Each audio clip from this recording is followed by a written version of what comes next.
सिधवलिया का जो चीनी मिल है उसको लेकर के अब आप पे आरोप शुरू होते हैं। लगाइए आरोप। आरोप पहला कि आप जीएम के साथ सांठगांठ करते हैं, किसानों का पैसा खाते हैं, घटतौली कराते हैं। क्यों कराते हैं? देखिए, चीनी मिल के खिलाफ हमसे ज़्यादा कोई आंदोलन नहीं किया और 2014 में किसानों का जब भुगतान नहीं हो रहा था तो केवल सिधवलिया शुगर मिल ही नहीं बल्कि बिहार के जितने शुगर मिल हैं उनके खिलाफ पटना हाईकोर्ट में हम गए और हमने लोकहित याचिका दायर किया। हमने सरकार को भी उसमें पार्टी बनाया, मिल को भी हमने पार्टी बनाया और हाईकोर्ट के निर्देश पर 2014 में सारे किसानों का बिहार में कितना बिहार में शुगर मिल होगा? 9 के करीब 11 है बिहार में और 5 चालू हालत में।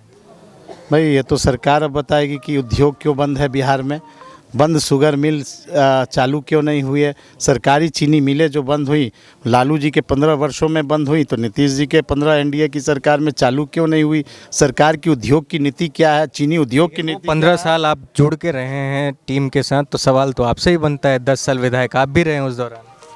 आप हमारे विधानसभा के पूरे रिकॉर्ड को देखिए उठाकर कि चीनी मिलों पर और गन्ना पर हमने कितना बात सरकार को घेरा है, घटतौली पर कितनी बातें हमने उठाई है, किसानों के जो समस्याएं आई उस पर हमने कितने सवाल खड़ा किए हैं।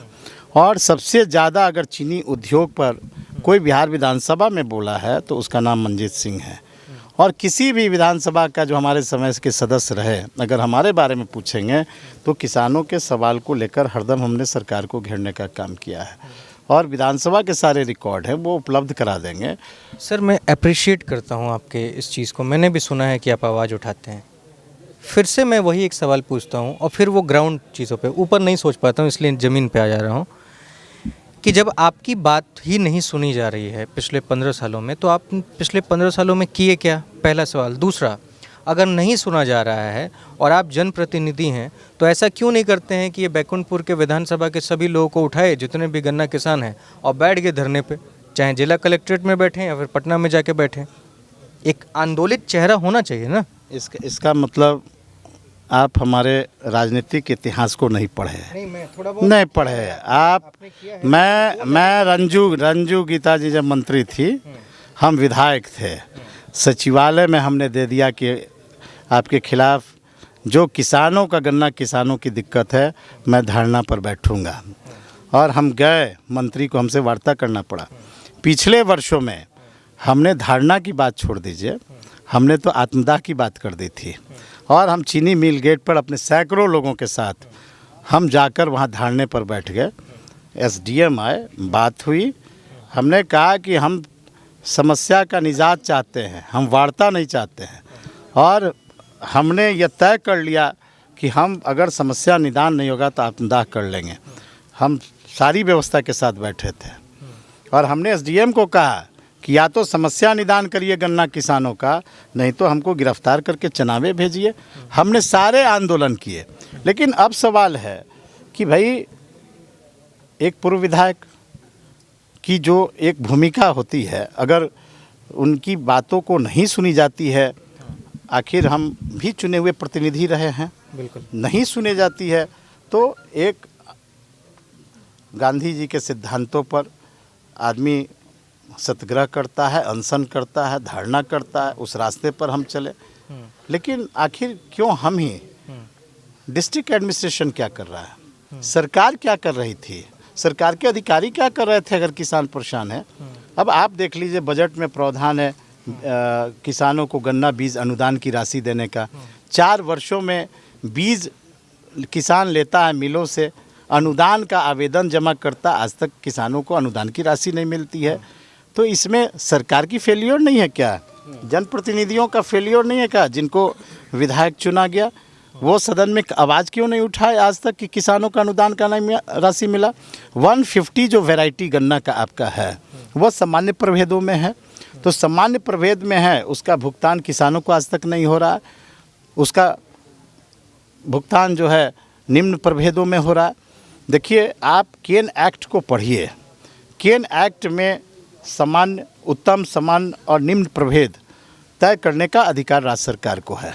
और हमने ये बार बार इस बात को हमने उठाया कि भाई जो अमान्य प्रभेद हैं वो प्रभेद खेतों तक कैसे गया। अमान्य प्रभेद को तभी आप लगा सकते हैं जब किसी तरह से उस बीज वैरायटी पर सरकार का या ईख बोर्ड का अनुमोदन हो। देखिए, जितने भी वैरायटी हैं पहले उत्तम प्रभेद में होते हैं, अगले साल उसको सामान्य कर देते हैं, उसके बाद निम्न करके और 25-50 रुपया घटते किसानों को जाता है। बिहार में आज तक ईख बोर्ड का गठन सरकार ने नहीं कर पाई 15 वर्षों में। और जितने भी उत्तम से सामान्य हुए, असामान्य से निम्न प्रभेद हुए, निम्न प्रभेद या तो ईख बोर्ड उसको कर सकती है या तो उसको ईख विभाग ही कर सकता है। कुल मिला के सरकारें जो हैं वो किसानों के प्रति उतनी ज़्यादा संवेदनशील नहीं है कि उनकी समस्याओं को सुलझाया जा सके। आपका ये चुनाव चिन्ह है ना, ट्रैक्टर है। किसानों को लेकर के आपने बातचीत तो बहुत अच्छी करी। एक सवाल सीधा सा मेरा एक और भी है। बाढ़ आती है इन सारे विधानसभाओं में, 40 किलोमीटर का जो दायरा है वो आपके विधानसभा से होकर गुजरता है नारायणी नदी का। ठीक है, गंडक नदी है, यहाँ के लोगों ने नारायणी के नाम से फेमस कर दिया है। बाकी क्या इसके ऐतिहासिक चीज़ें हैं मुझे नहीं मालूम। सवाल ये कि बाढ़ आती है तो समस्याएं कितने महीनों की होती है? क्या बाढ़ आया और चला गया वो उतना ही होता है, या फिर बाढ़ के बाद 2 महीने तक जो पानी लगा रहता है, जो लगा भी था इस बार भी?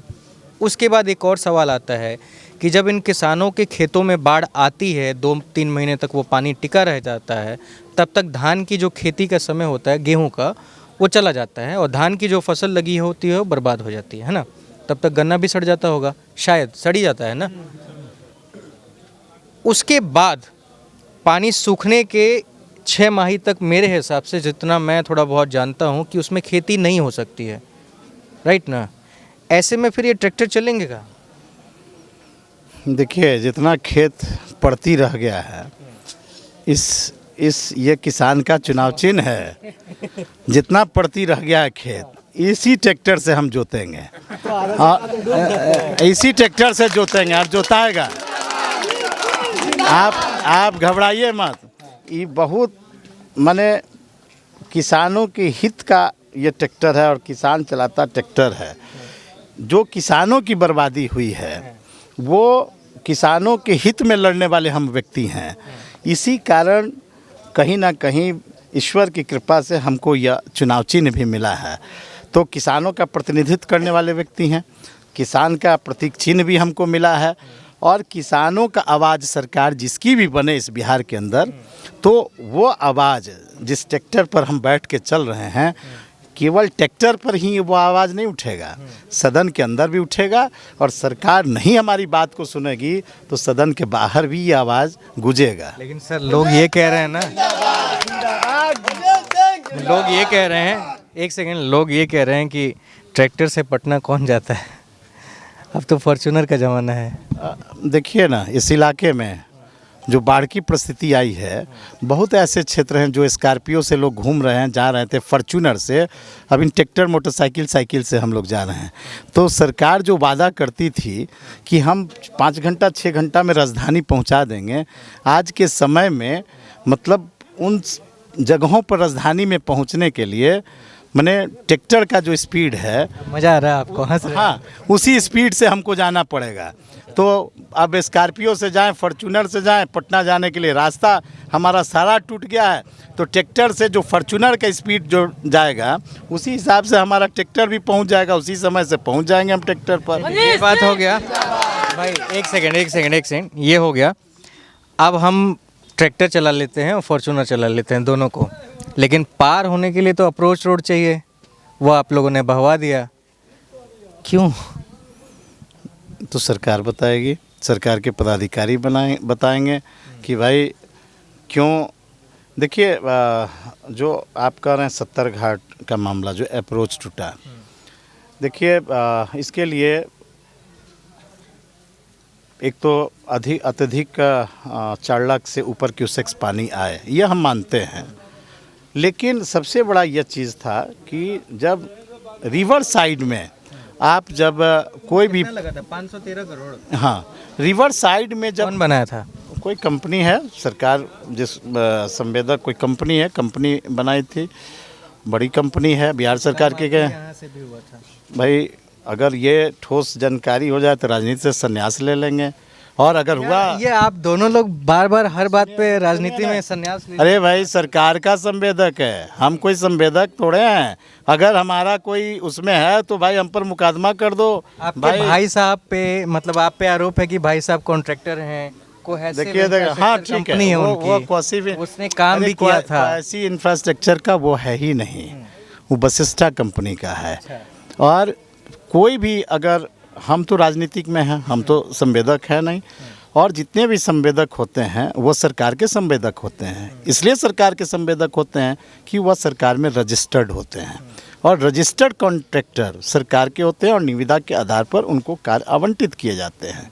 तो अगर कहीं भी गड़बड़ी हो, कहीं भी कोई गलती हो, तो सरकार की यह नैतिक जिम्मेवारी बनती है कि गुणवत्ता में कहीं कमी आए, कॉन्ट्रैक्टर कोई भी हो, कितना भी शक्तिशाली व्यक्ति हो, तो सरकार वैसे कॉन्ट्रैक्टर पर कार्रवाई करे।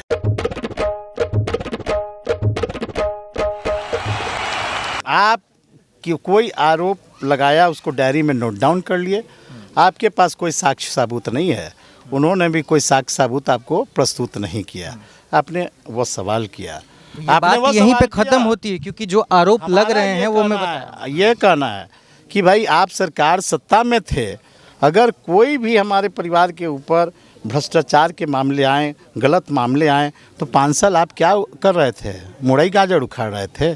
क्यों नहीं कार्रवाई करवा दिए? आप तो सरकार सत्ता में थे, आपके मंत्री थे बैठे हुए, आप तो सुशील मोदी के काफ़ी करीबी हैं, नंदकिशोर यादव के काफ़ी करीबी हैं। तो हमारे परिवार के ऊपर कोई मामला अगर आ गया तो आप 5 साल क्या कर रहे थे?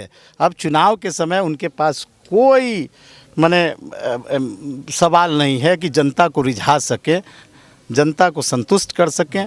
इसलिए एक प्रत्याशी जो निर्दलीय के रूप में खड़े हैं, तो हमारे ऊपर क्या आरोप है, जरा उनसे पूछ लीजिए, कोई आरोप हमारे ऊपर लगा? अभी जो आपने ये जवाब दिया ना, यही सुनना था, पर आप जो गर्म हो गए बीच में, उससे क्या होता है कि जब लोग वीडियो देखते हैं ना, तो वो आपके बारे में गलत मंशा बना लेता है। इसलिए आपको जो आएगा वो करना है, इसलिए बोला। हाँ, दूसरा चीज़ मैं बताता हूँ, नोट डाउन कर लिए, उस आधार पर आप प्रश्न कर रहे हैं, आपके पास कोई साक्ष्य नहीं है। देखिए ये यहाँ पे जो मैंने पूछा, नहीं, विरोधी तो आपके यहाँ से भी बोला था उन लोगों ने, मैंने जाके सवाल पूछे हैं, कई सारे ऐसे सवाल पूछे हैं, मैं तो उनको डायरेक्ट ही बोला कि भाई 5 साल पहले आपने शिलान्यास किया तो आज तक कहाँ है?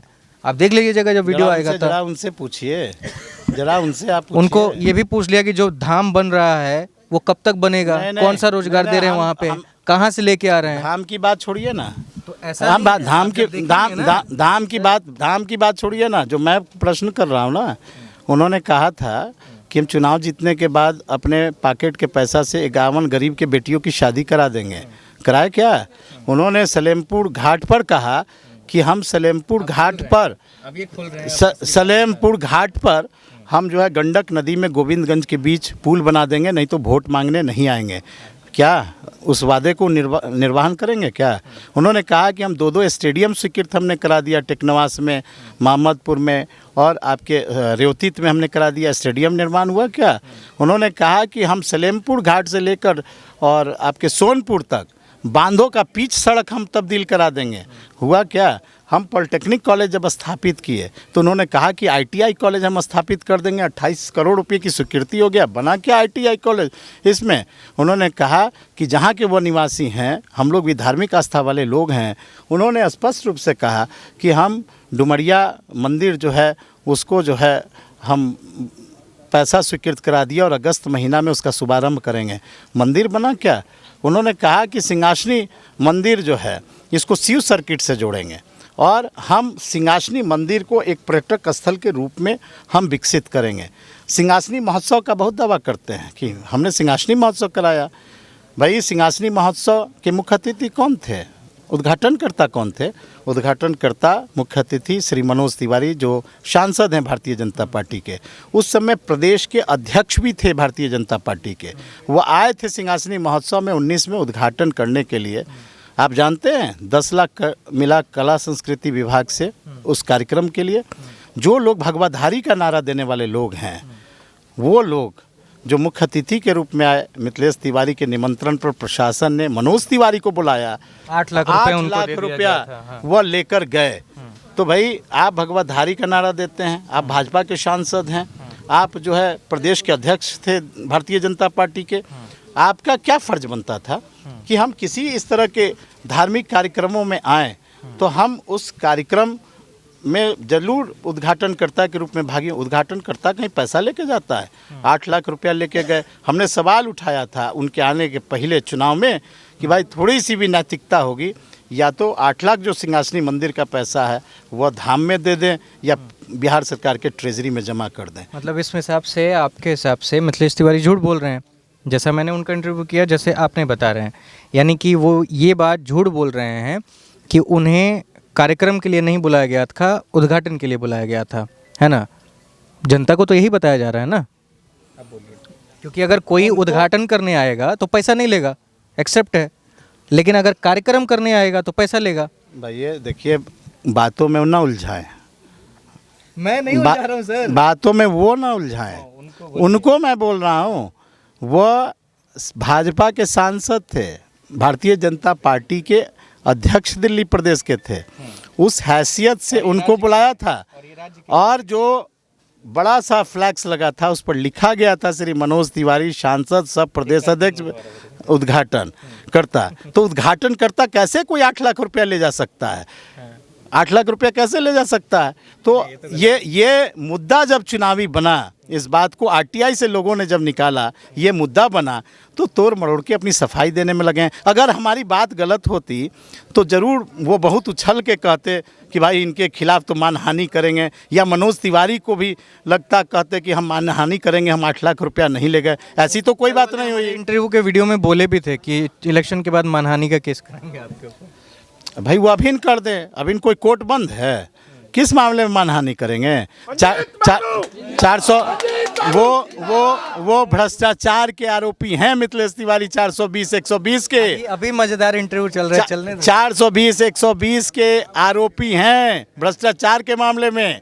दीनदयाल उपाध्याय जिनके विचारों पर भारतीय जनता पार्टी चलती है, वैसे शैक्षणिक संस्था में उन्होंने 50 लाख का गमन किया। बिहार की सबसे बड़ा भ्रष्टाचार की जांच की इकाई निगरानी विभाग ने जांच करके उन पर प्राथमिकी दर्ज की है। वह जमानत के विधायक भी हैं, और मनोज तिवारी भी 8 लाख रुपया ले गए। ये बात गलत है, आपके ऑन रिकॉर्ड में बोल रहा हूँ। और जिस दिन मैं नामांकन किया था, चुनाव आयोग का भी कैमरा वहाँ लगा हुआ था, हमारे भाषण में हमने इस बात को उठाया था। तो अब तक चुनाव से लेकर आज के दिन तक हम पर क्यों नहीं मुकदमा कर देते? हिम्मत है तो करके दिखा दें। आखिरी सवाल, और आखिरी सवाल थोड़ा गंभीर होगा। गंभीर क्या है? आपने कहा कि 5 साल से विधायक हैं, भाजपा के उपाध्यक्ष हैं, फिर भी विधानसभा में कोई सुन नहीं रहा है ना? केस करवा देते पुराने वाली चीज़ों में। समझ में मुझे नहीं आ रहा है कि आपने भी इतना ही मेहनत किया, कुछ नहीं हुआ, विधानसभा में गए बोले वगैरह, उनके साथ भी इंटरव्यू लो या फिर फील्ड में वो चुनाव कैंपेन कर रहे हैं तो वही चीज़ें बता रहे हैं जनता को कि मंजीत बाबू ने ऐसा किया, नाम बिना लिए कि फलाने ने ऐसा किया, उनके भाई ये थे या फिर वो थे। दोनों में से कोई विधानसभा में जाके किसी के ऊपर कुछ नहीं करवाया। तो ये क्या दोनों नेताओं का आपस में टीका टिप्पणी करने का खेल है, या फिर सही मायनों में आप लोग एक दूसरे के विपक्ष में हैं और जो कमी है, गलती है, उस पर आप लोग काम करने वाले हैं? देखिए, विधानसभा नेता तो ऐसे ही करते हैं सर, नेता ऐसे करते हैं। मैंने कई सारे मिनिस्टर के केंद्र से लेके नेता के बारे में जो इमेज धारणा बन गई है उसको हम हटा नहीं सकते हैं। विधानसभा में हम ही सवाल उठाए थे, दीनदयाल उपाध्याय का मामला था, हम ही उस सवाल को उठाए थे। हमारे सवाल पर ही सरकार ने निगरानी को जांच का आदेश दिया था, और हमने जो तथ्य निगरानी को दिया था उस तथ्य के आधार पर निगरानी ने जांच किया, और जांच करके प्रथम दृष्टया यह पाया कि 50 लाख के ये गमन के आरोपी हैं। उसके बाद उनके खिलाफ एफआईआर दर्ज हुए। तो ऐसा नहीं है कि हम केवल फील्ड में ही किसी की बात बोलते हैं।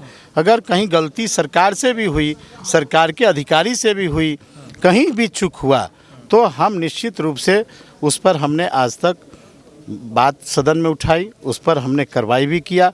हम तो आपको बताए हेल्थ वाले में पुरुष के गर्भाशय का किस तरह ऑपरेशन किया गया, पूरे बिहार में केस हुए। हम तो ये कभी नहीं सोचे कि हम सरकार के दल के लोग हैं। किसानों का मामला था, जहाँ तक उसकी मामला को भी उठाए, सरकार ने सब पर कार्रवाई करने की बात, पैसा वसूलने की बात की, HDFC से ICICI लोम्बार्ड पर बीमा कंपनियों के खिलाफ में। तो हम केवल बोलने वाले व्यक्ति नहीं हैं।